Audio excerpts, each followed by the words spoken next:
Hey, what's up everyone? I'm Ashley and this is Ashley Talks Movies. Welcome to my channel. In this video, I'm going to be doing a review of the new Netflix show, The Haunting of Bly Manor, which just dropped a couple of days ago. I just finished a 2-day binge of the show and I'm ready to talk about it. But before I do, while I have you here, do me a favor, hit that subscribe button so you don't miss any of my videos, and also hit that notification bell so you get notified every time a new video is posted. Alright, so on to the review. The story is about an American woman named Danny who is hired to look after 2 orphaned children who reside at Bly Manor with their housekeeper Mrs. Grose, gardener Jamie, and cook Owen. After she arrives at Bly Manor, though, she starts to realize that things aren't quite what they seem and some strange, weird things start to happen. So if any of you are like me and you watched The Haunting of Hill House, you probably came into Bly Manor with certain expectations, and I would say that, at least for me, that was a huge mistake because Haunting of Hill House, which was the series that preceded Bly Manor, and Bly Manor are very different, and that's not a criticism, that's actually a good thing. I actually enjoyed this series, Bly Manor. However, I will say that it was definitely a slow burn. The show takes its time with the narrative. Which for me is not usually a problem, but I kept wondering what was going on through the first half of the show to the point where I almost gave up on it. Not because it was bad, it was just, I think I was just getting a little impatient. But I will say that once I got slightly past the midway point, and the episodes there really start revealing what is happening, everything picked up for me. And in fact, the last 3 episodes for me were great. They were fantastic. And the payoff in this series, to me, was worth the slow reveal. It was worth the slow burn. I'm not going to get into spoilers, but the show does such a great job with layering the story. The first half of it, you're learning who these characters are, how they interact with each other, while all these strange things start to happen. And as you're watching it, you start to wonder, what is going on? What does this mean? Who is that? What is happening here?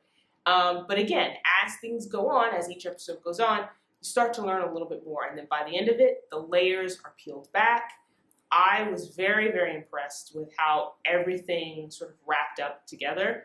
And the last episode, again, no spoilers, the last episode was amazing. I have to say, out of all the episodes for the show, episode 5, which is like midway point for the show, was probably one of my favorite episodes.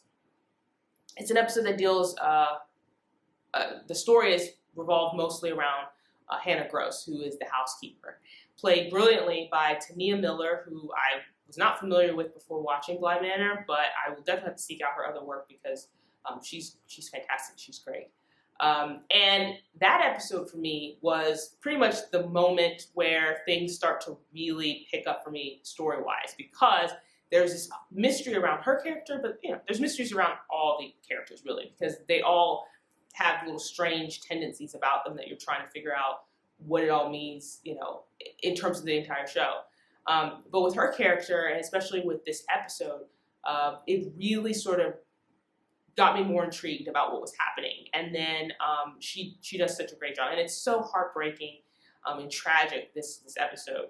And but that's kind of, it makes sense for the whole series. Haunting of Hill House, definitely was, I think, more of a horror than Bly Manor. Bly Manor has horror elements in it, definitely. It's got ghosts and it has like jump scares and things like that you would typically find, in a horror. But it's something else entirely. I mean, at the end of the day, this show is about love and loss and grief and how grief can manifest itself into other things. And it's also about relationships. And that's hugely important here. I mean, relationships is a huge factor in this show. Particularly like relationships each of the characters have with each other, but also relationships they have with themselves and how people deal with their own trauma or their own personal tragedies. The acting in this show is really, really great. Some of the actors from Hill House have returned for Bly Manor, and but even the newcomers in this show have done a fantastic job. As I mentioned, Tania Miller, who plays Mrs. Grose, that housekeeper, was fantastic. Even the kids, the child who plays Miles, one of the children in the show, fantastic. Especially what happens to him and how he plays it off. Oh my goodness, it was like chilling. Also, the girl who plays Flora did a fantastic job.